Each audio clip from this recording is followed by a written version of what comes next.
Bienvenido a la panadería.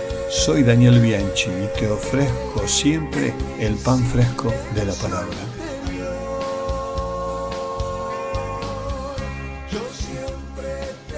Mi nombre no importa, no tenía uno propio. Era una esclava, una posesión, un objeto que se usaba. Apenas una sombra que se movía en los lugares a donde me llevaban. Mi vida era un ciclo interminable de trabajo y de abusos que me despojaron de mi dignidad y de mi humanidad. Un día todo empeoró. Una fuerza oscura me envolvió. Una voz que no era mía brotó de mis labios. Un espíritu, escuché, se había apoderado de mí. Con esa voz extraña, anunciaba cosas acerca del futuro. A lo que antes me hacían, se sumó que me hicieran una adivina que contaba secretos y atraía la atención de quienes me rodeaban. Seguí siendo una moneda de cambio para mis amos, solo un instrumento de ganancias, y a cuanto más, mucho mejor. Lo demás, y sobre todo yo, no importaba. En mi mente dos voces luchaban por el control. La mía, débil y silenciada, anhelaba libertad, pero se iba extinguiendo cada vez más, mientras que la otra, poderosa y dominante, me arrastraba hacia la oscuridad y el tormento. Un día, entre la multitud del mercado, vi a dos hombres. Eran distintos a los demás que conocía. Sus palabras eran diferentes. Hablaban de un amor que no conocía, de una libertad que nunca había imaginado, de un hombre que había sufrido, que había muerto y estaba vivo, un hombre que nunca había escuchado. Jesús. Luego supe que se llamaban Pablo y Silas, discípulos de Jesús, y dedicados a darlo a conocer en todo lugar donde iban. Al escucharlos, una llama se encendió dentro de mí. La voz del Espíritu decía que esos hombres anunciaban el camino de Dios.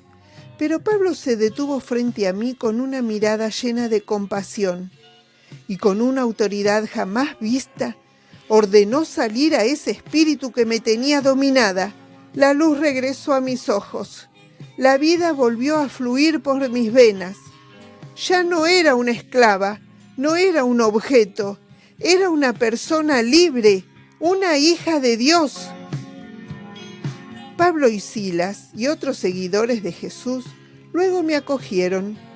Me enseñaron sobre el amor de Jesús y su obra por mí. Hasta me invitaron a casa del carcelero para escuchar de Jesús y cantarle.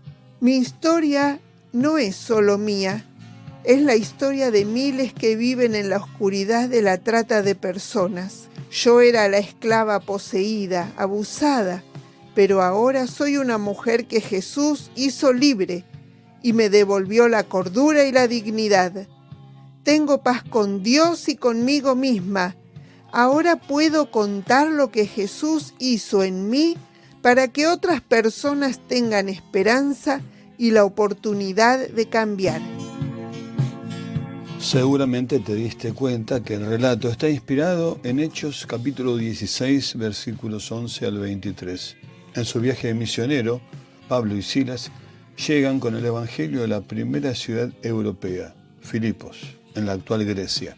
Durante su ministerio encuentran a una muchacha esclava y poseída por un demonio, de la cual sus amos se beneficiaban por el presunto don de adivinación. En el contexto histórico greco-romano que está de fondo del libro de los Hechos, la esclavitud y la trata de personas eran realidades cotidianas. Los esclavos eran mayoría en el Imperio Romano y considerados objetos de propiedad, sin derechos ni protección. La explotación sexual era una de las formas más crueles de esclavitud y de trata. En este caso, lo social y comercial se unen con lo espiritual, porque la mujer, ya hemos dicho, estaba endemoniada.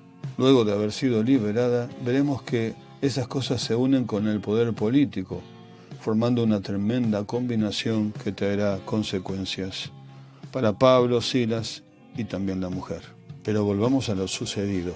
La mujer seguía gritando detrás de ellos por varios días: estos hombres son siervos del Dios Altísimo, quienes os anuncian el camino de la salvación. Al examinar esta declaración, queda claro que la mujer es silenciada mediante el acto de liberación realizada por el apóstol, no porque su testimonio sea falso, sino por su fuente. Recordemos que algo semejante ocurrió cuando Jesús trató a los demonios que le reconocieron. Sumemos a esto que la expresión «el camino» es una descripción lucana por excelencia para hablar de la nueva fe en Cristo a través de todo el libro de los Hechos. Los comentarios eran un reconocimiento de la autoridad de Pablo, pero éste no deseaba tal testigo, posiblemente por temor a la confusión. Algunos comentaristas señalan que la expresión «el Dios Altísimo» podría haber sido entendida por la audiencia como referida a Zeus. Nótese claro que no estamos en un contexto judío. Todo esto sucede en el mercado, el ágora en griego, el lugar de intercambio comercial en aquel mundo del primer siglo. También era el lugar de diálogo, de encuentro, de noticias, del debate de opiniones e ideas. Era además lugar de justicia porque allí podría sesionar un tribunal. Junto con lo anterior, era donde la gente iba en un momento de ocio para buscar trabajo o para llevar a sus hijos a jugar.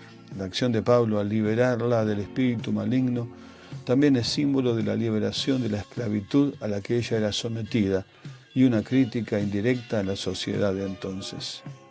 Esa joven podía enfrentar consecuencias al no darle más ganancias a sus amos, consecuencias que de otro tipo también padecerían el apóstol y Silas. Tomemos esta doble enseñanza y su impacto, la necesidad de liberación espiritual y humana que el Evangelio trae. Traigamos esto a nuestros días donde la trata de personas sigue siendo una realidad en el mundo actual y donde millones de personas son víctimas de explotación. Sus formas son diversas e incluyen la explotación sexual, laboral y doméstica. Nuestra proclamación entonces del Evangelio llama a las personas a seguir el camino de Jesús. Ese camino es de libertad de todas las opresiones y esclavitudes, comenzando por las que el pecado y el diablo generan, y siguiendo con toda manifestación que atente contra la dignidad y valor de la persona creada a imagen de Dios.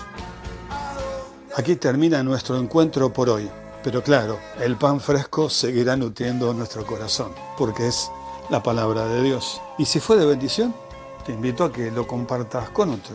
¿Sí? Nos vemos. Chao.